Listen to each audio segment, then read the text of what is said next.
cacah tanpa suara, kini kami bangkit bawa cahaya.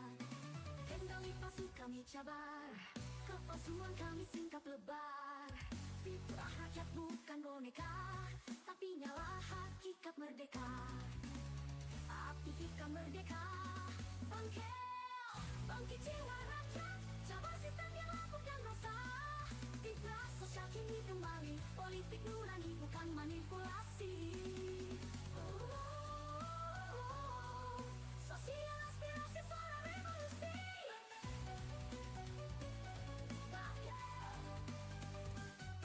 Jalan sempit kami buka luas, dengan ilmu dan gerakan tegas. Rakyat bukan alat kekuasaan, kami nyalakan fitrah perubahan. Kendali palsu kami cabar, kepalsuan kami singkap menebar. Fitrah rakyat bukan boneka, tapi nyala hakikat merdeka.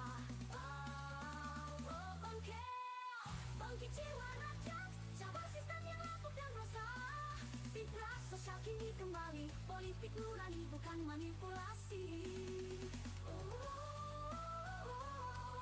Sosial aspirasi suara revolusi.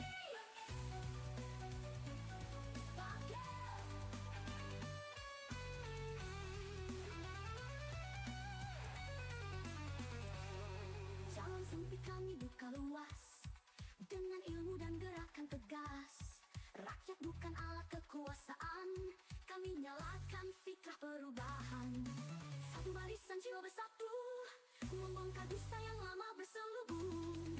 Fitrah sosial, fitrah insan, kami tegakkan keadilan Tuhan. Bangkit jiwa rakyat, cabar sistem bawa hakikat. Kembalikan fitrah sosial sejati, politik berjiwa bukan ilusi. Sosial aspirasi garap fitrah abadi.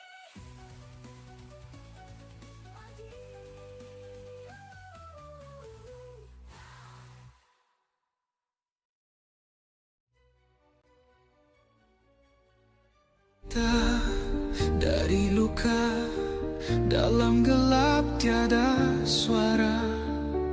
Rantai jiwa, tangan terikat, namun bara belum tamat. Keluar diperbudak dunia, kami nyala cahaya jiwa. Tiada lagi tunduk hina, langkah kami menuju merdeka. Bara revolusi, bakar segala gelita. Bara revolusi. Okey, Assalamualaikum warahmatullahi wabarakatuh. Salam sejahtera, salam Malaysia Madani. Salam perpaduan, salam reformasi. Salam reformasi. Alhamdulillah kita bertemu lagi dalam kali ini dalam podcastik. Short je lah. Pendek tak pendek lah. InsyaAllah pendek. Kita dah masuk Ramadan dan hampir 20 Ramadan. Kita akan menyambut pula bulan Syawal pada bulan minggu hadapan. Semoga semuanya berada dalam keadaan sihat dan walafiat. Okey, dalam podcastik short yang kali ini, apa yang saya nak bawa kan adalah lebih kurang kepada apa, bukan nak cerita pasal kenapa azan baki tu, tak, kita nak ceritakan ada satu video yang saya cuba ambil dan saya cuba berhujah daripada video itulah untuk menceritakan apakah isi yang hendak saya sampaikan tu. Saya menggunakan video itu, saya bukanlah nak apa kamu, tak ada apa, saya saja menggunakan itu saja. Kita tengok satu video. Boleh ke tengok satu video? Salah? Ada kesalah? Jom kita tengok satu video. Ada salah ke? Salah. Manalah aku tahu lah kan. Kejap. Saya ni semua kena, sangan saya semua kena kejap. Sebab apa? Aduh, itulah dia. Tengok. Ada keluar tak? Dah tak keluar. Kejap. Aduh. Oh dah. Allah Akbar. Okey. Malaysia tak akan lupa sekalipun. Video berkenaan dengan Datuk Seri Anwar Ibrahim yang di Sahaja laporan Bloomberg itu press keluar. conference kan bersama dengan Amira Aisyah, Presiden Parti Bukannya untuk Muda. mencari kebenaran, respons pertama adalah mempertahankan Azam Baki. Belum ada apa-apa siasatan, belum ada apa-apa usaha, begitu saja PMX dah sucikan Azam Baki. Kerana katanya Azam Baki itu rajin. Jadi kalau kita tahu Okey. Berkenaan dengan video tersebut, Amira memperjelaskan bahawasanya dia tidak bersetuju. Dan kenapa Anwar Ibrahim tidak mengambil lagi tindakan pada waktu itu. Saya tak tahu video ni lama ke baru. Cuma saya dapatkan daripada TikTok. Silap. Saya faham kenapa Amira dia marah. Kalau saya jadi Amira, kalau saya pun tak nak ambil tahu apa yang berlaku di sebaliknya, saya pun akan jadi marah macam Amira lah kot. Ataupun saya seorang rakyat yang tidak berfikir, saya akan marah jugalah kot. Sebab kenapa saya nak kali ni saya rasa saya nak melontarkan jugalah. Sebab apa tindakan Amira untuk dia marah itu terpulang kepada dia. Tidak ada masalah, marahlah. Mungkin Amira hanya melihat sebatas kepada perkara yang terus sahaja, mungkin.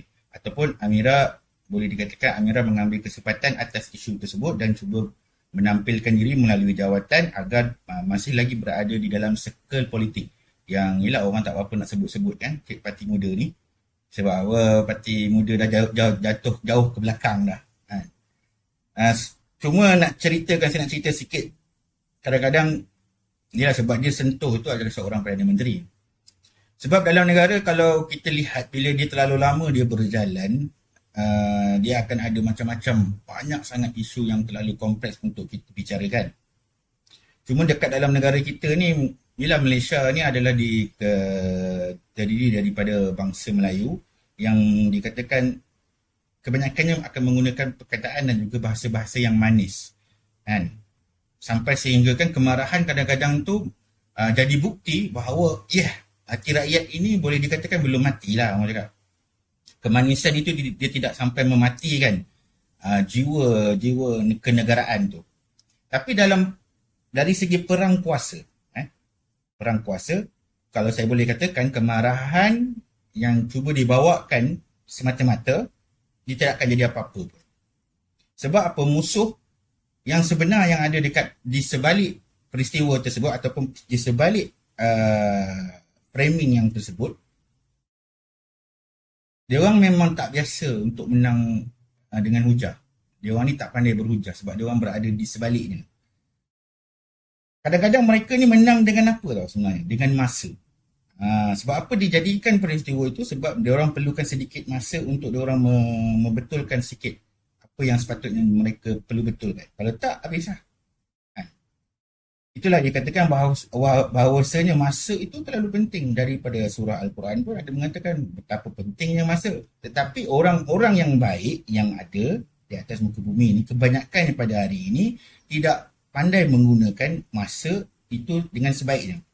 Tapi siapakah yang akan gunakan adalah orang-orang yang sedemikianlah. Dia akan gunakan waktu itu sebenarnya adalah satu kepentingan untuk dia buat delay bagi mendapatkan sedikit nafas kepada mereka.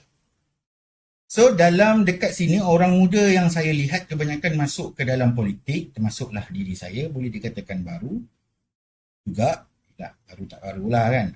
Tak adalah sampai 20-30 tahun walaupun kau muda kan. Tapi ada je saya dengar kan, dia muda tapi 20-30 tahun. Bila kita kira 20 tahun kau dah berjuang kan. Masa tu pun orang tak alah nak cerita, tapi ada. Dekat sini ramai orang muda yang masuk gelanggang politik. Dia akan membawa satu sikap yang bahawasanya saya boleh mensucikan ataupun dia tu suci. Sehingga dia terlepas satu benda yang sangat mahal dekat dalam tu, iaitu dalam sistem yang paling bahaya bukan orang nampak jahat. Semuanya akan nampak diri dia baik. So macam bagaimana orang baik dia nak nampak? Itu maksud saya. Okey. Sekarang macam mana orang baik dia nak tahu yang orang tu baik ke tak? Baik ke tak? Dia buat betul ke dia buat salah? Dekat mana? Takkan sampai hari-hari apa yang kita nak buat tu kita perlu ceritakan secara detail ini dia, ini dia, ini dia. Tak perlu saya rasa. Banyak lagi benda penting. So, yang paling bahaya ialah orang yang tahu bagaimana menukar moral itu menjadi satu bentuk gangguan, glitch. Dan gangguan itu menjadi satu delay. Bila glitch berlaku, dia akan jadi delay. Bila delay tu dia dah dapat, dia akan menjadi satu ruang untuk dia orang untuk menyusun semula lah. Itu yang sepatutnya, itulah yang sedang berlaku kemungkinan. Bolehlah semak kalau apa yang saya nampak tu salah. So, jadi rakyat Malaysia dia tak berfikir, dia hanya menampak apa yang tertulis di dalam media sosial, di dalam akhbar, baca headline saja, dia tak baca apa pun yang ada di bawah. Sebab apa saya cakap itu, memang kebanyakan banyak peristiwa-peristiwa yang berlaku dah sebelum ni memang semuanya macam itu. Semuanya baca headline tu dia terus marah. Dia tak baca pun apa yang isi dalam tu, dia tak baca. So rakyat nampak baik saja dekat laporan tu yang keluar kan. Tapi contohnya belum ada apa-apa siasatan. Belum ada apa-apa pembuktian. Tetapi bunyi yang keluar tu lebih awal ialah dalam mempertahankan Azam Baki. Itu yang nampak tak betul tu. Kenapa dia Anwar Ibrahim? Kenapa Perdana Menteri mempertahankan orang yang jahat? Kenapa Perdana Menteri mempertahankan orang yang salah? Patut macam-macam lah Azam Baki ni kena macam-macam benda. So itu bukan perkara yang kecil. Rakyat nampak, rakyat ingat dan rakyat berhak bertanya. Ya, betul. Tetapi kalau kita berhenti hanya sekadar di setakat itu boleh dikatakan kepada kita, engkau masih lagi baca sepihan di atas. Kau tak baca permainan di sebalik itu. Kenapa dia berlaku macam tu? Sebab apa kita tak pernah nak mendidik rakyat kita supaya berfikir di sebaliknya. 1, 2. Cukup pun dah cukup. 1, 2. 1, 2. Kalau tak, kenapa tak ada, kita tak berfikir macam tu. Contoh kalau tak, ibu kepada seorang budak yang mencuri pensel dekat satu kedai tak dipertahankan oleh seorang peguam tau. Ya, kalau macam tu, kita akan nampak semua orang kalau dia berpakaian je baik, maka dia tu baiklah. Kalau kita akan nampak macam tu lah, adakah kita sedang mendidik rakyat kita sekarang ke arah itu? Bagi saya tak. Sebab saya tak akan didik anak saya pun macam tu. Tapi kalau dia buat macam tu, parah lah kan. So itu bukan satu perkara yang kecil bila dah hampir kebanyakan rakyat Malaysia dia berfikiran macam tu. Sebab apa dekat negara ni dia bukan hanya sebatas pentas pidato. Negara ni bukan hanya sebatas pentas untuk berada di dalam TikTok live sepanjang waktu. Negara ni bukanlah satu debat yang selesai bila crowd tengok siapa yang dapat tepukan yang paling tinggi. Bukan macam tu. Negara ni lebih dekat kepada kota yang lama yang di bawahnya ada banyak terowong-terowong lama yang kita tak tahu. Dekat mana datangnya daripada benda-benda ni, root cause ni kita tak tahu. So di atas tanah, orang nampaknya itu adalah sebatas bangunan Abdul Samad yang baru dibaiki, yang baru dirasmi dan dibuka semula baru ni. Itu hanyalah sebatas bendera Palestin, tapi kita tak pernah pun tanya, kenapa Palestin tu jadi macam tu? Kenapa Iraq tu jadi macam ni? Kenapa tak tolong? Tak ada tanya. Kenapa? Kabinet tukar, kenapa nak kena tukar? Sebab dia suka orang ni, Perdana Menteri ni suka orang ni, orang suka orang ni, akak ni suka orang tu. Kalau sebatas macam tu sahaja kabinet itu dibentuk, maka kecil lah. Tetapi kalau kita melihat apa yang berada di baliknya, ada strategi dan juga penyusunan yang kita rasa perlu bagi kita memperkuatkan lagi jentera kabinet, jentera kerajaan yang ada. Kadang-kadang jentera kabinet itu sebenarnya bukan jentera parti. Dia adalah jentera bagi sebuah negara. Kita tak pernah nak didik rakyat macam tu. Itu adalah listing untuk negara. So, tapi dekat bawah ni kalau kita lihat dengan lorong-lorong yang gelap yang dah dibina bertahun-tahun, yang ada yang tak sampai yang tak sempat nak sentuh pun, ada saluran ekonominya, ada saluran permit perniagaan yang menggunakan permitnya, ada saluran sempadan, ada saluran yang menggunakan logistik. Dekat dalam saluran-saluran tu ada tangan-tangan yang kita tak tahu pun sebenarnya, ada tangan yang tak pernah keluar pun dekat mana-mana siaran TV, akhbar maupun mana-mana paper. Tetapi dia mampu untuk menggugat sebuah negara itu untuk dia jadi sesak nafas. Itu yang kita kena tahu. Ada. Saya tak nak cerita lebih-lebih, nanti panjang. Ni nak cerita pasal yang video tu je. Dan kalau kita masuklah perang macam ini hanya dengan sebatas murah, ataupun Amira, saya lihat Amira hanya membawa satu bentuk kefahaman ataupun kritikan sebatas moral, yang saya boleh katakan bahawasanya moral yang Amira cuba bawa ni, moral yang kau cuba bawa ni hanya sekadar mendapat pujian di depan kamera. Okey tak aku cakap tadi? Okey tak? Sedap tak? Itu je lah yang dia dapat. Tapi sistem yang ada di sebaliknya tu, ataupun apa yang berlaku di sebaliknya tu, orang lihat kau sedang dibogilkan di balik tirai. Baik. Cuba kita bercakap tanpa kita menggunakan bahasa-bahasa yang manis-manis ya. Cakap bahasa terus ya. Lagi sedap, lagi mudah untuk difahami. Cuma kita rehat sekejap. Rehatlah sekejap bulan puasa letih. Kita sambung sikit lagi.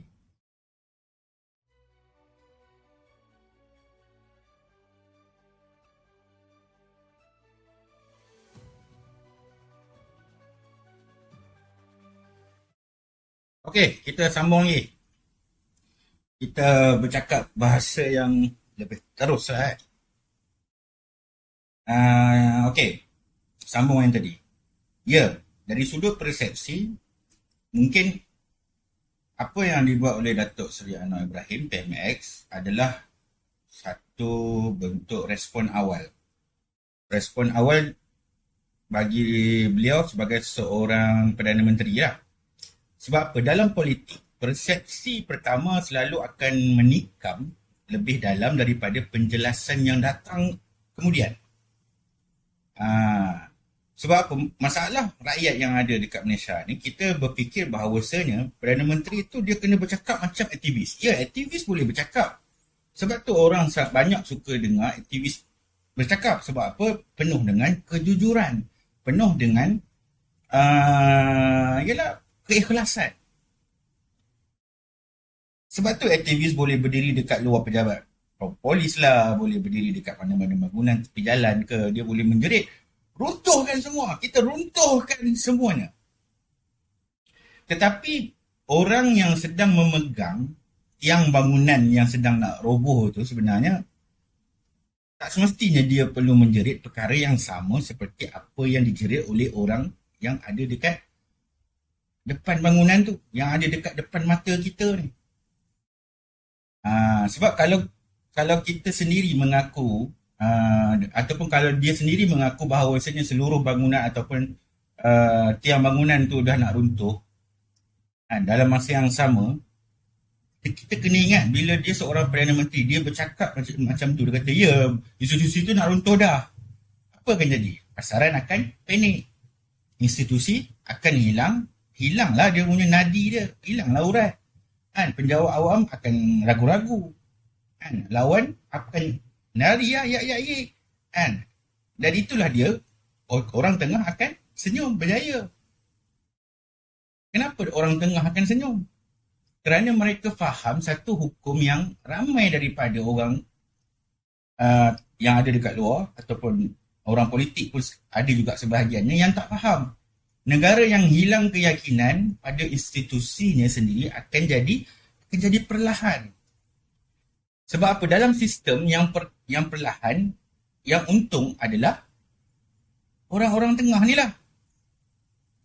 Apabila operasi ataupun strategi tengah penyusunan untuk daripada institusi itu dia berjalan dengan perlahan, dia tak ganggu diorang lah. So diorang happy lah. So yang tetap akan berada ataupun berpatah balik ke belakang adalah rakyat. Rakyat. Tahu Amira, rakyat. Sepatutnya bagi saya bagi aku, bila kita nampak, cuba ketepikan sekejap berkenaan dengan ideologi. kita lihat kepada kenegaraan negara itu sendiri. Bila kita melihat sepatutnya bila ada satu sosok tubuh yang sedang sanggup untuk memikul satu beban yang berat untuk merubah, untuk membaiki balik perkara yang sepatutnya, bagi saya, kalau saya tak berideologi yang sama dengan dia pun, saya rasa saya akan pergi bantu dia. Sebab apa? Itu lebih kepada institusi, bukan lebih kepada individu. Itulah yang sepatutnya, itu baru politik matang. Itulah baru demokrasi yang matang. Kan? Bukannya kita teruskan dengan membawa politik identiti yang makin teruk pada hari ini. Jadi bila PMX itu dia bercakap seperti seorang yang sedang menahan runtuh. Soalan aku yang kepada korang adalah, kenapa kita tak tanya kat diri kita, kenapa perlu dia sucikan Azam Baki tu? Sepatutnya lah, you as a kepimpinan, tanggungjawab you juga adalah untuk mendidik rakyat. Bukan membawa ideologi parti tu semata-mata. Bukan semua orang suka kat parti kau. Kebanyakannya rakyat yang kau perlu didik. Kau tak boleh mengharapkan berapa puluh juta yang ada dekat dalam Malaysia ni menyokong kau, tak. Tapi engkau bertanggungjawab bila kau menjadi seorang pemimpin atau di dalam kerajaan, adalah engkau tanggungjawab kau adalah seluruh rakyat. Bukan kepada parti kau semata-mata.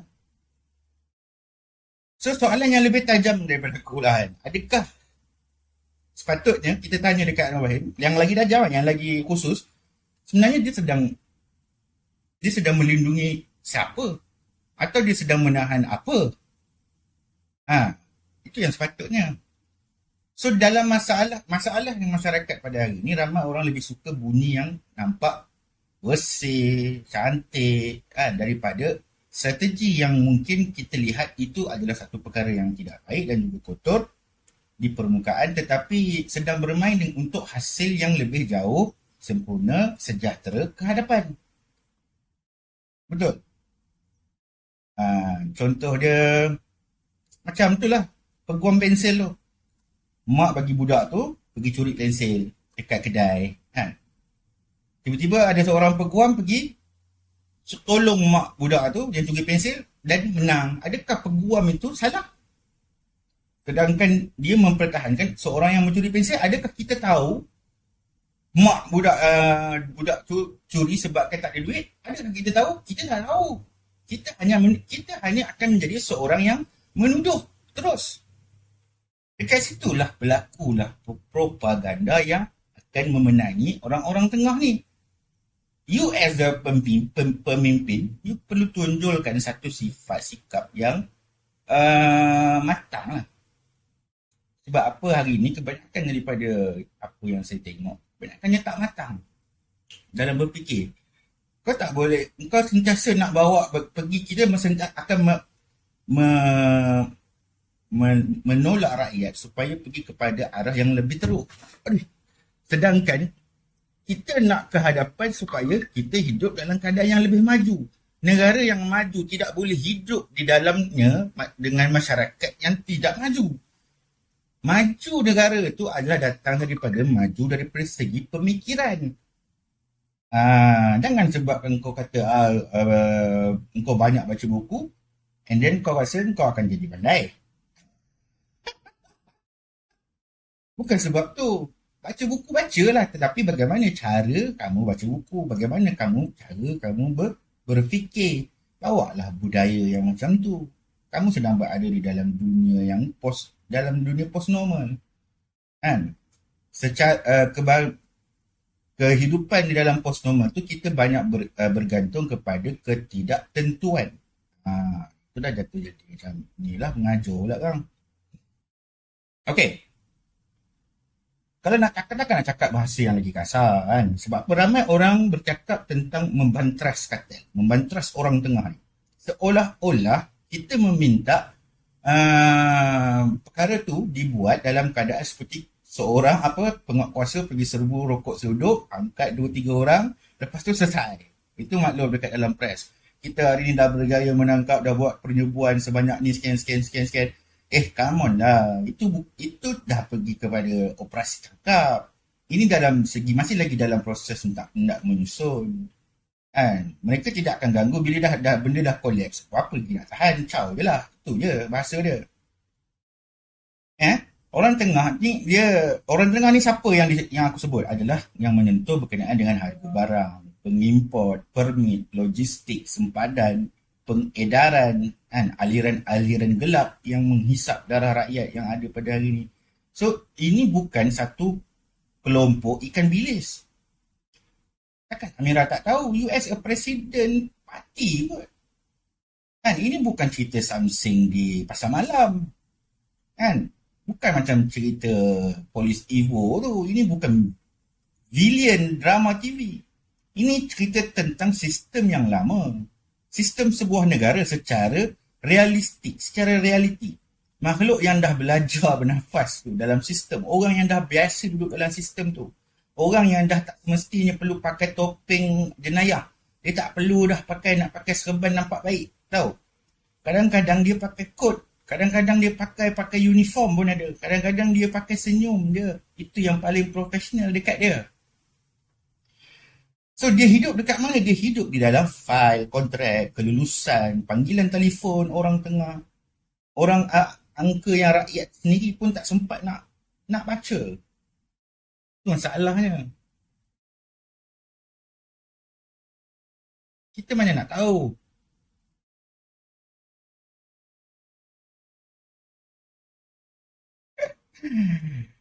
So, jadi bila kita bercakap tu macam mahu mengganggu kartel, kita kena jujur lah dengan diri kita.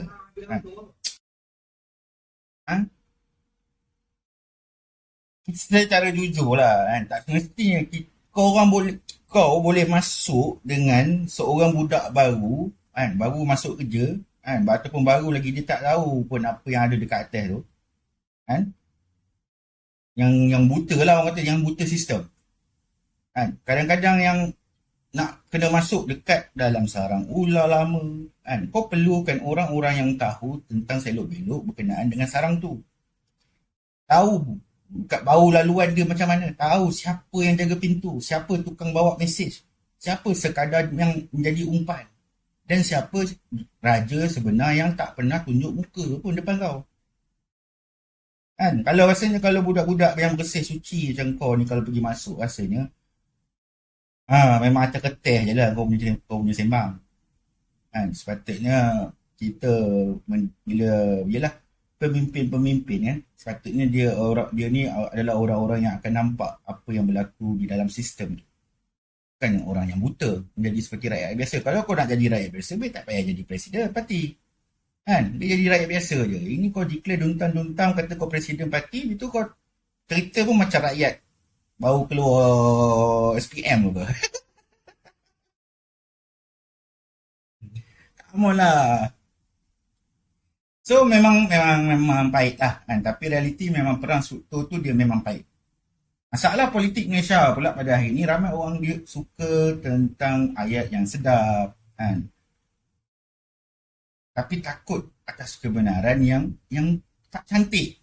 Dia ingat bila nak jadikan benda tu baik, cantik, kira bertuah lah kita dapat pemimpin yang berani buat perkara yang orang lain pun tak nak buat. Kalau benda tu senang kan, kenapa hari tu PM tak buat? Kenapa tak buat? Kalau dia di atas jalan yang lurus, yang benar, kenapa dia tak buat? Itu masalahnya. Masalahnya sekarang, nak tengok siapa yang dibela kartel, kita tengoklah isu yang keluar. Kan, isu Azam Baki keluar pun, isu kuil haram keluar. Tengok siapa yang taja, siapa yang pergi bawa program tu. Dekat situ.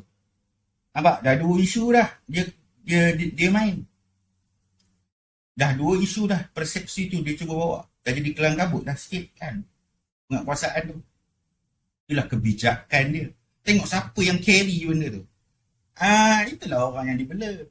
Dia orang lagi suka orang yang macam tu sebab apa? Dia orang tak tahu apa dan dia orang memang tak nak tahu pun. Dia orang tak nak tahu. Lebih baik dia tak perlu tahu daripada apa yang dia orang tak perlu tahu. Jadi apa yang korang dapat. Itu yang lagi mudah pada dia orang. Sebab tu kadang-kadang perjalanan peristiwa kehidupan seseorang tu kita perlu ambil lah juga sebagai landas kita punya pembacaan kita tu. Jangan kita tolak 100% orang punya pengalaman hidup, jangan kita tolak. Macam kita ni masih lagi muda, janganlah kita tolak pengalaman hidup orang. Ada yang betul daripada kita, ada yang kalah lah begitu. So kebenaran dia, aku rasa dia lebih kurang macam ni lah. Untuk kalahkan sistem yang lama, kadang-kadang kau terpaksa bermain dekat dengannya cukup lama untuk tahu urat mana yang patut kau orang potong. Bukan untuk kau peluk dia, tapi untuk faham anatomi dia tu. So ini bahagian yang rakyat patut tahulah bagi aku. Sudah sampai waktu ni, janganlah kita berselindung. Sampai bila? Sepatut kita ni di dalam kehidupan negara yang maju. Sepatutnya kita dah ke arah benda yang boleh kita kawal lah. Bila orang tengah ni dia masuk dalam zon rugi, mereka ni dia takkan rebah macam tu je, macam pahlawan yang gagal dalam filem, dia bukan macam tu. Mereka akan buat apa yang makhluk terdesak buat lah, macam kau lah. Kalau terdesak apa nak buat?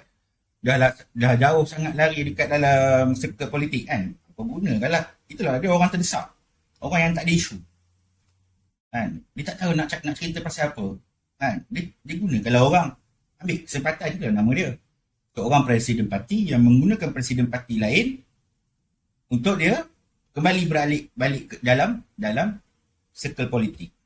Itu je kau boleh. Jadilah. Okey, mereka akan jadi lebih cerdik, orang-orang tengah ni. Dia lebih kejam, akan jadi lebih senyap. Mereka akan lakukan banyak benda-benda ataupun perkara-perkara yang tertentu lah.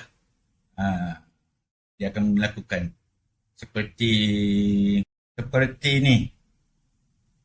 Okey, ini antara perkara-perkara yang dia orang akan buat lah. Yang pertama dia akan cuba cipta ribut bunyi lah. Dia akan buat kelang-kabut. Sebab apa? Dia orang perlukan ruang awam ini supaya dia jadi sibuk, jadi bising. Jadi yelah, melalak tak pasal-pasal. Quran pun kena pertahankan dengan kena melalak. Cara yang senyap pun dia orang tak buat, nak melalak. Apa? Ambil kawan dengan Abu Jahal. Abu Jahal dia suka melalak. Bukan semestinya dengan fitnah yang besar. Dia tak perlu fitnah macam parti-parti politik ni yang buat. Kadang-kadang cukup dengan satu isu yang panas, satu nama yang kuat, satu moral shock yang cukup untuk dia orang pecahkan fokus rakyat tu sendiri. Sebab bila rakyat sibuk menjerit melalak pada satu titik sampainya, so di belakang itu bolehlah bernafas sikit. Dia orang perlukan nafas. Adalah benda yang dia orang buat. Kau pergilah tanya ataupun kau jadi kartel. Ataupun sebenarnya kenapa kau marah? Sebab kau kartel lah. Yang kedua, dia akan cuba beli delay. Dia akan cuba delaykan keadaan tu. Sebab delay tu terlalu emas pada dia orang. Dekat sini perkara yang aku nak korang betul-betul tengok lah. Delay tu dia bukan kelewatan yang biasa. Dia emas sangat. Sebab delay tu harta tau. 1 minggu tu bagi dia orang, untuk dia orang padam jejak, dia orang padamkan dokumen, cukup bermakna. Sebab apa? 2 minggu tu bagi mereka satu peluang untuk mereka tukar laluan. Sebulan lagi mereka boleh cipta satu ruangan baru, orang baru, atau 2 bulan dia orang boleh jadi sampai boleh tukar duit pun boleh. So apa yang rakyat nampak seperti proses tu dilambatkan. Tapi bagi mereka ialah masa itu adalah emas untuk hidup semula. Jadi bila sesuatu kes itu meletup, soalan sebenar bukan sekadar siapa yang diserang. Soalan yang lebih penting aku rasa, siapa yang paling untung bila negara itu dipaksa untuk berhenti sekejap. Letih dah ni. Siapa yang untung? Kita tak nak tahu. Kita tahu bila harga barang kena turun, bila tak ada duit, nak bayar duit api, minta YB kena bagi. Itulah yang kita tahu, itu je. Sebab tu kita tak berani nak ubah satu tokoh dekat kawasan yang sampai tak datang parlimen berkali-kali. Tak datang pun relax je. So yang ketiga apa dia lagi? Runtuhkan kepercayaan pada institusi. Ini dah jatuh jadi sampai level berat. Kan? Ini strategi yang paling halus. Sampai dah kalau kita kata kita pun dah tak percaya dah dekat polis contoh. Kan? Kalau rakyat tu mula percaya semua penguat kuasa tu sama je, ataupun semua institusi tu busuk dan tak bermakna, semua operasi dah tak boleh dipercayai lah dah. Maka negara akan tinggal apa? Negara akan hilang moral. Dan bila moral institusi tu jatuh, apa jadi moral bila moral institusi jatuh? Kartel tu tak perlu pun nak undang besar. Cukup je sekadar dia jadikan negara tu hilang taring untuk dia menggigit. Menggigit ni maksudnya menjalankan apa-apa operasi lah.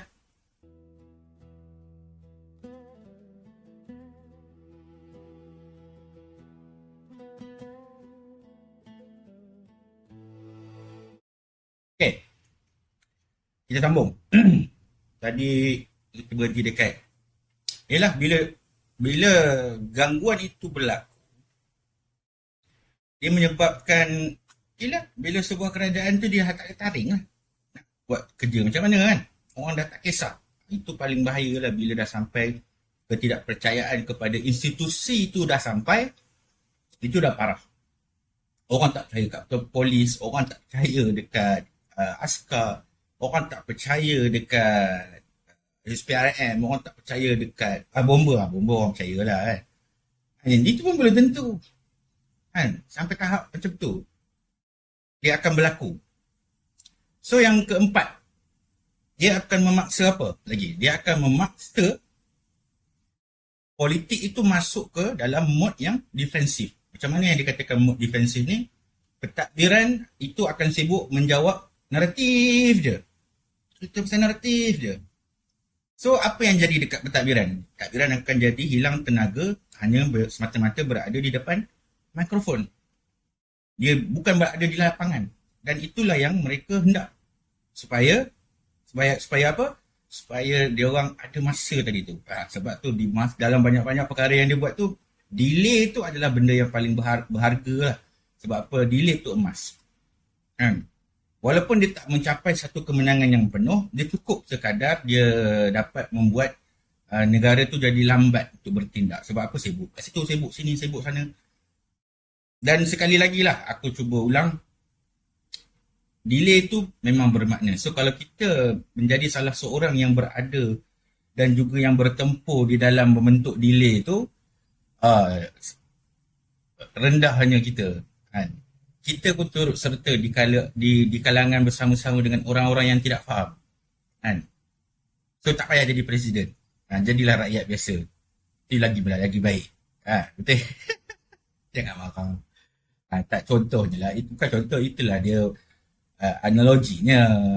Macam tu lah. Dia tak payah jadi presiden kan, sebab tak faham. Okay. Untuk pengetahuan semua lah. Ini pun benda ni pun sebenarnya aku ada sembang jugalah dengan rakan-rakan yang ada. Macam mana nak turun harga barang sebenarnya? Dia bukan nak cerita formula, dia ada hukum dia. Macam mana nak turunkan harga barang? Mesti ada cara. Dia tak ada dalam dunia ni yang tidak ada cara untuk kita selesaikan sesuatu masalah. Mesti ada cara. Tak. Mustahil dia tak ada cara. Dia mesti akan ada cara dia.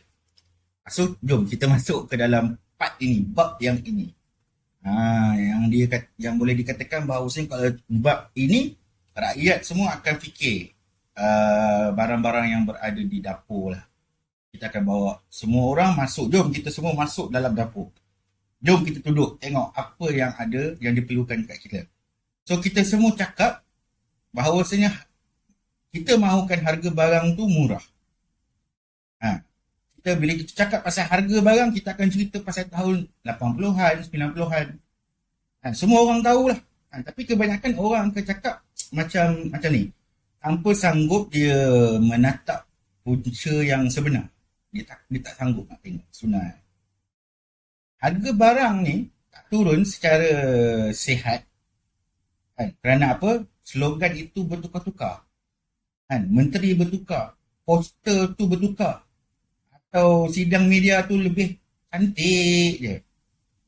Nadi kepada turunnya harga barang ni sebenarnya adalah kita kena lihat siapa yang pegang bekalan. Siapa yang pegang logistik. Siapa yang pegang permit. Siapa yang pegang rangkaian agihan. Siapa yang pegang margin. Siapa yang pegang laluan masuk keluar barang. Itu yang kita perlu tengok.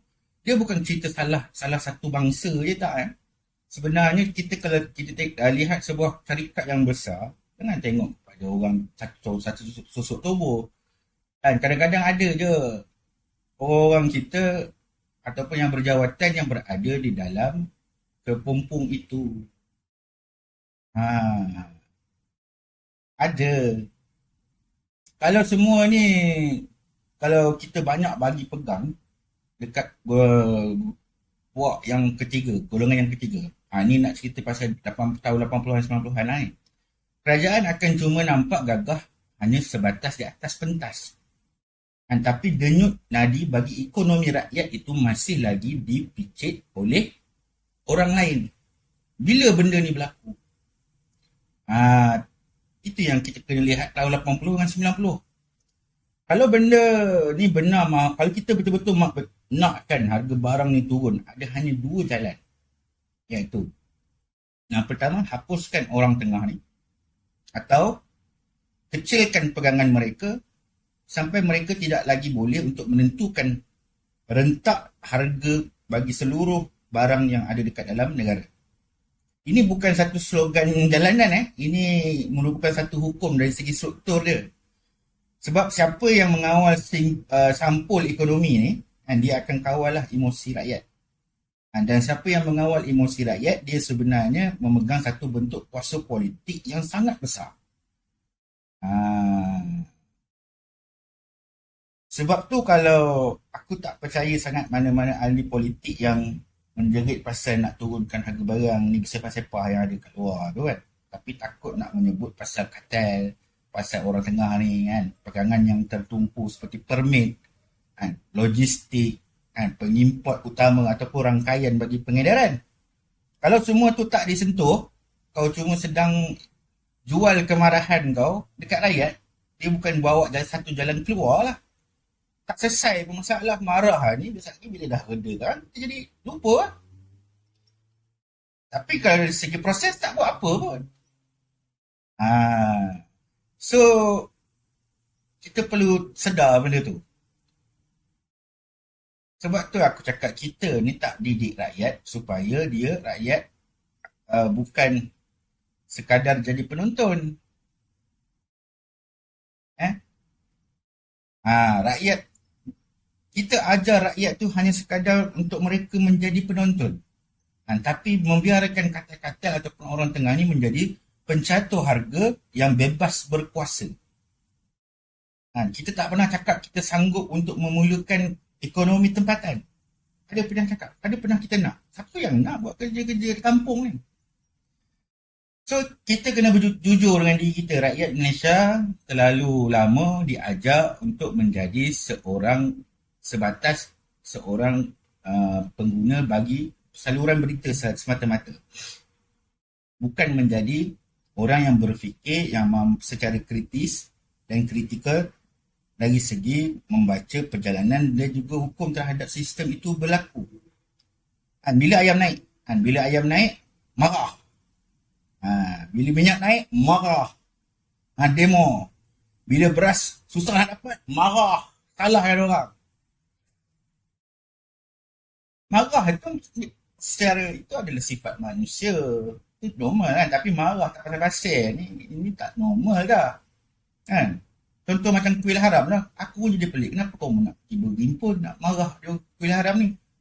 Bagi je lah tahu dekat PBT, nanti PBT laksanakan lah. Cuma kenapa tak berlaku sebelum ni? Kenapa sebelum ni tak ada? Kau ingat kuil haram tu ada semalam? Kuil haram ni ada dah puluh tahun lah. Kalau yang kecil-kecil lagi, dia tak panggil kuil. Itu boleh di tempat semayang, orang panggil. Kan? Kuil ni jadi besar. Kenapa kerajaan PAS dia tak buat masa sebelum ni? Sekarang pula baru nak sibuk. Pelik nama. Pelik tu. Itu ada benda-benda yang pelik. Pelik sangat. Sebab apa? Dulu masa kau jadi kerajaan, kau tak nak jadi kerajaan ke? Pernah. Kau tak buat. Ha. Kenapa dia tak buat? Dia tak nak tanya ke? Korang tak pernah tanya? Kena tanyalah dekat PAS. Tahu tak masa PAS menjadi pemerintah, ataupun yelah sekarang pun dia pemerintah juga, di satu negeri, tahu tak apa yang berlaku? Sebab dia yang paling kuat ni, berkecak-kecak ni. Kita boleh tahulah kalau dia hantar influencer pun kita tahulah influencer tu siapa. Kan? Tahu tak? Tahu ke tak? Apa? Tahu tak? Ni nak tunjuk satu cerita.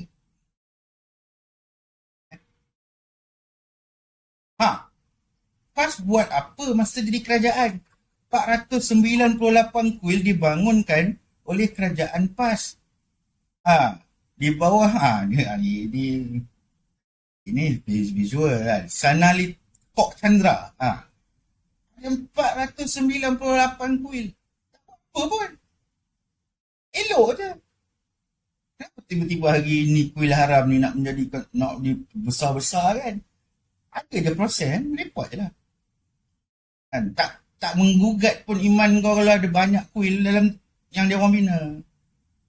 Kan? Kita ni dia tak mengubah pun iman kau. Kau terubah iman kau bila kau tengok banyak kuil.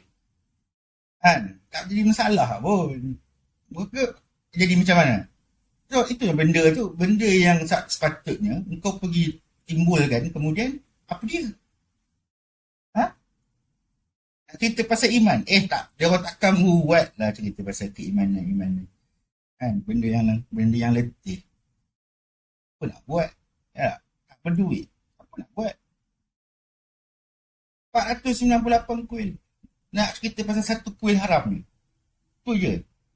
Nak cerita pasal negara agama terancam. Nanti aku cerita pasal agama terancam. Inilah dia. Marah tu memang manusiawi, biasa, normal. Tapi sangat sedikit rakyat yang bertanya siapa yang pegang permit import. Siapa yang kuasai pelabuhan? Siapa yang ada gudang utama? Siapa yang ada lori yang banyak, yang cukup untuk buat logistik? Siapa yang menguasai perantaian dingin ini? Perantaian makanan ini? Siapa yang boleh main harga tanpa muncul? Siapa dia? Ini sepatutnya rakyat perlu tanya.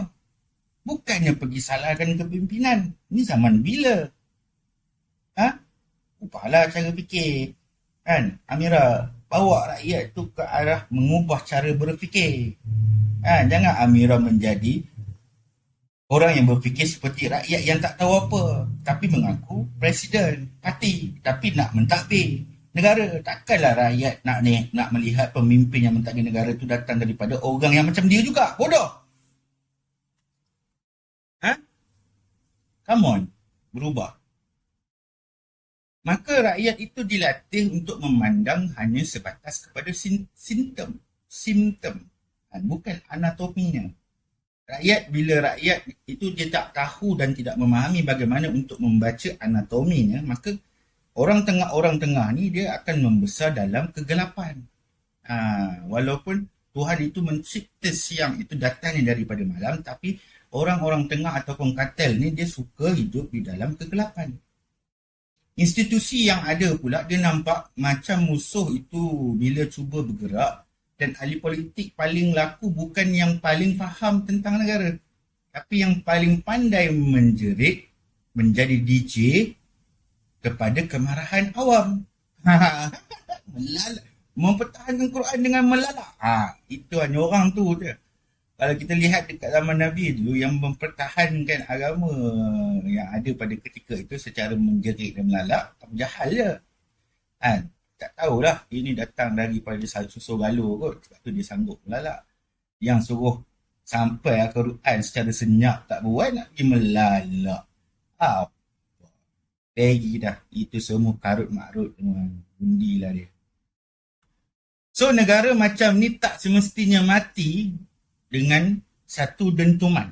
Dia kadang-kadang dia reput dalam rutinisasi. reput dalam kebiasaan. Dia reput dalam kerana terlalu ramai orang fikir ini bukan urusan aku. Yes, dekat zaman sekarang kita banyak macam tu. Kenapa negara jadi macam ni sekarang ni? Sebab ramai orang pandai, dia tak nak ambil tahu. Dan bila ada orang yang pandai pula yang nak ambil tahu, so orang pandai tu akan diketepikan. Kenapa? Sebab apa? Sebab apa? Dia kata, tak apa, kita yang bodoh ni pun boleh mentadbir. Sebab keegoan mereka tu macam tu. Kita kena terima. Tak tahulah sampai bila. Sedangkan kalau kita cerita pasal masa zaman yang sebelum ni lah, yang Yunani ke mana ada yang bodoh-bodoh tu jadi pemimpin. Semua ni yang bijak-bijak ke. Semua ni yang berfikir. Tak ada yang bodoh. Bodoh tu maksud aku tak berfikir. Dia tak nak fikir pun. Kalau orang ada fikir lebih, dia pelik sikit benda dia akan kata orang tu tak betul. Tak waras, ni gila. Ni semua idea gila. Itulah dia, adakah kita sedang melatih rakyat ini begitu? Tapi walaupun sebenarnya memang dekat dalam banyak kepimpinan yang ada tu memang banyak yang macam tu. Dia nak tapi dia tak sanggup buat. Pun banyak. Padahal benda yang contoh macam yang aku buat ni kan, benda ni benda yang letih ni sebenarnya. Bukannya benda yang seronok dan senang petik jari macam tu jadi. Bukan. So benda yang letih. Takkan aku nak cakap macam mana pun. Bukan benda berbayar aku buat ni. Bukannya ada orang taja. Tak ada. Tak ada Fahmi Bazir bayar apa. Tak ada pun. Ini sebab aku rasa inilah waktunya. Sebab aku nampak ada tokoh itu pada si dia. Si yang buat kerja lah. Itu yang aku buat. Kalau tidak buat apa buat? Dia aku. Apa aku buat? Buang masa ni. Sebab aku rasa kalau dah tak ada nanti ke depan, aku dah tak merasa dah dapat pemimpin yang macam ni. Tak apalah kalau ini yang ada, ini yang ni aku cubalah dukung. Itu aku punya prinsip. Sehinggalah ialah kita fahamlah pattern-pattern tu. Tak ada. Yang lain-lain tak ada nak cerita. Okey. Kita teruskan lagi. Ni nak cerita pasal 20-30 tahun yang lepas. Tahun 1990-an lah kan. Sebab aku pun boleh dikatakan hidup di zaman 90-an. Betul. Harga nasi lemak dulu zaman aku sekolah 3 kupang je. Tapi banyak dia, ya Allah. Boleh makan 3 orang. Zaman sekarang, seorang anak belanja sekolah pagi petang RM5. RM5 kadang RM10 pun ada.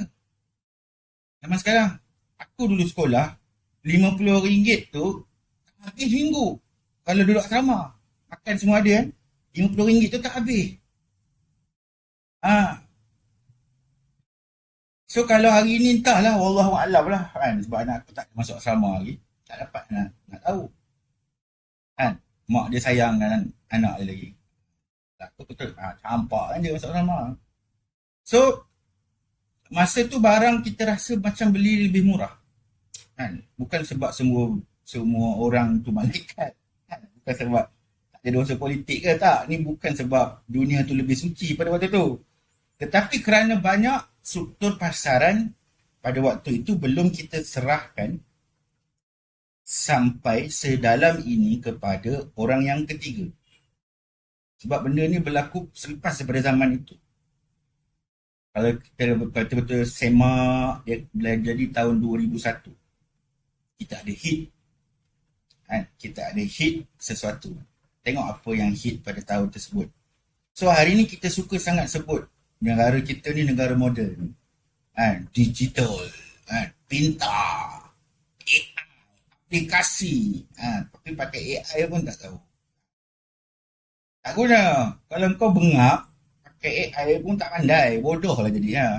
AI itulah yang kawal kau. AI tu kata situ, ya betul. Kau ikutlah semua.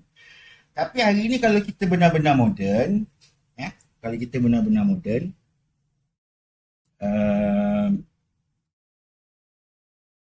kita apa? Kalau kita benar-benar moden, kenapa rakyat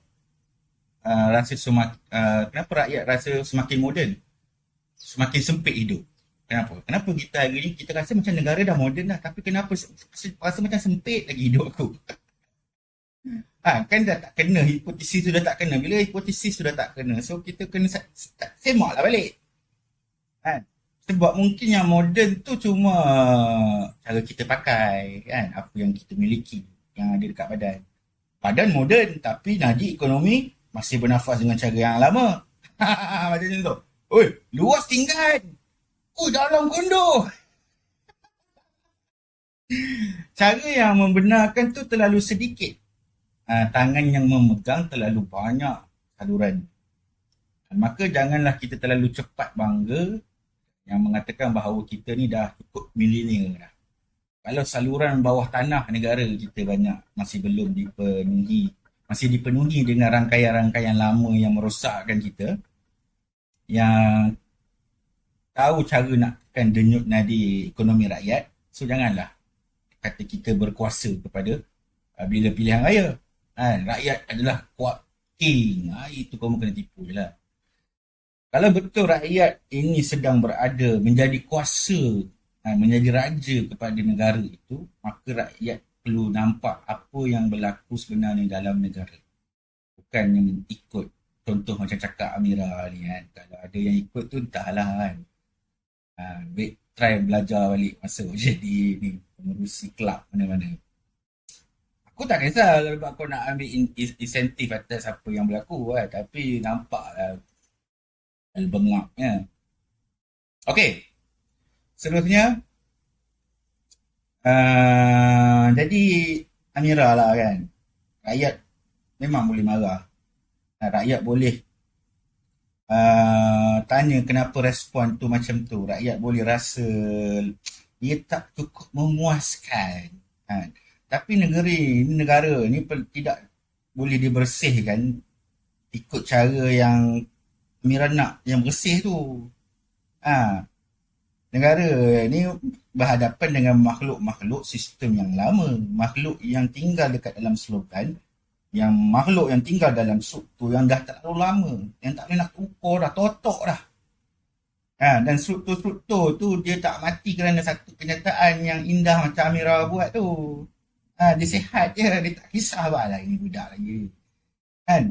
Tapi kalau mereka itu diganggu, laluan mereka itu dihalang, dikecilkan, orang yang dalam mereka itu sedang dibaca ataupun dilihat, negara dah cukup negara cukup sabar dah untuk tidak membakar rumahnya sendiri hanya kerana mahu kelihatan paling suci di depan penonton. Kalau setiap orang lah pernah berjalan dekat lorong-lorong gelap dibuang mentah-mentah lah tanpa strategi, siapalah yang tinggal untuk melukis sarang tu? Ini nak cerita. Kalau lah PMX tu dia pergi buang lah semua yang tak betul tu, buang habis semua. Ini pernah saya dengar lah. Kalau kita buang, kalau saya buang semua ni yang hari ni, semua ni hari ni, lumpuh kerajaan ni dia cakap. Tapi dia tak buang, dia pindah kan. Bayangkan satu jabatan yang ada tu, kita dapat report bahawasanya seluruh tu berkait-kait ni, kalau patutnya dah boleh sampai tahap buang kan. Kalau dia buang ni, dia cakap kalau buang ni mau lumpuh negara ni. Adakah tindakan dia tidak buang tu salah ke baik? Contoh. Macam mana dekat Amira pula? Kenapa tak Amira tak nak cakap? Ramai, kena sikit. Kalau setiap operasi tu kita tembak sebelum sempat kita tahu apa dia nak berlaku, yang untung dia orang. Kalau setiap ruang sensitif tu kita jadikan satu pentas terhadap sekadar untuk mengatakan yang ni, dia ni tak betul, dia ni salah. Allahu Akbar. Bukan itu yang paling dikehendaki oleh mereka. Sebab sebenarnya yang mereka nak adalah satu je. Dia orang nak delay. Dan sekali lagi aku cakap, dia nak delay. Kamu masuk dalam keadaan kamu juga nak menghentam. Adakah kamu ada share dekat dalam delay tu? Kan? So simple lah. Bagi kartel, delay tu masa. Kan? Dan keuntungan. Simple dia. Okay. Yang terakhirnya, soalan yang sebenar lah aku nak bagi dekat rakyat Malaysia lah. Siapa yang betul, siapa yang salah dekat dalam perang mulut ni, Allahualam lah kan. Adakah kita benar-benar sebenarnya mahu harga barang itu turun dengan struktur lama itu kita ganggu dan pegangan pihak ketiga itu kita kecilkan? Kalau ya, komen dekat bawah ya. Kalau tak, aku tahulah kebanyakan orang dia tak nak lah. Dia sanggup lagi hidup dalam sistem yang lama yang mana kita terpaksa bergantung. Zaman sekarang ni bergantung dekat orang yang ada pun tak guna kalau benda tu tak tukar. Tahu? Orang yang kita nak bergantung tu pun dia picit-picit telur. So kita bezakanlah antara persepsi dan strategi dan siapakah musuh yang sebenar, siapakah yang kita harus dukung, siapa yang tak patut kita dukung. Even kita berlainan ideologi. Sebab apa? Kita perlu ingat kita adalah sama-sama rakyat Malaysia yang ada di dalam satu negara. Sebelum nak pergi ada kasih kepada masyarakat yang ada di Gaza, kasihlah kepada orang yang tinggal di dalam negara kau sendiri. Kalau dalam negara kau sendiri pun kau tak mampu nak sayang, usah kau cerita Gaza, usahlah kau cerita Iraq, Iran, Palestin, pelantui yang ada tu. Tak payahlah kau tiba-tiba nak jadi sedih. Kan? Datangkanlah dulu kasih kepada rakyat Malaysia kau sendiri. Tak kira Cina, tak kira India, tak kiralah dia bangsa asal sekalipun. Didik dulu, pupuk dulu semangat tu dekat dalam negara. Barulah kita pergi sedih dekat Iran ke, dekat Palestin ke kan. Baru sampai situ kan. So kerana perang ni dia bukan sehari, dia dah makan 10 tahun, 20-30 tahun. Nak hilang tu dia orang, siapa yang sanggup? Dia orang akan buat apa sajalah. Tapi negara ini akan pulih bila mana ramai rakyat faham tentang sistem ini berjalan dan faham di sebalik apa yang berlaku itu, di sebalik setiap harga barang yang naik itu jadi datang je macam mana, setiap gangguan dari segi naratif yang berlaku itu ada sebab yang tertentu. Setiap institusi yang cuba dijatuhkan ada satu sistem lain yang sedang berjuang untuk terus hidup. Adakah kita nak menyokong satu negara yang sedang mempertahankan hidup rakyatnya, ataupun satu lagi mereka yang cuba mempertahankan hidup mereka agar mereka tidak rugi ataupun hancur. Kita jumpa lagi nanti dalam rancangan dalam episod yang seterusnya. Cukup, terima kasih, saya minta maaf sekiranya saya ada terkasar bahasa. Saya hanya menggunakan sebagai satu medium untuk saya bercerita. Semoga terus parti muda terus kuat di kehadapan. InsyaAllah kepada YB Syed Saddiq semoga berjaya dalam proses rayuannya. Selamat Hari Raya, selamat maaf zahir dan batin sekiranya sepanjang saya bersiaran saya ada tergurus bahasa, tergurus kata kepada siapa-siapa. Cuma satulah lagi. Sebab itu kadang-kadang bila kita teriak dari segi moral terlalu awal, mereka tak takut. Tapi kalau kita bertindak dengan cara yang tertentu yang dengan lebih matang, mereka akan tertanya. Assalamualaikum warahmatullahi wabarakatuh.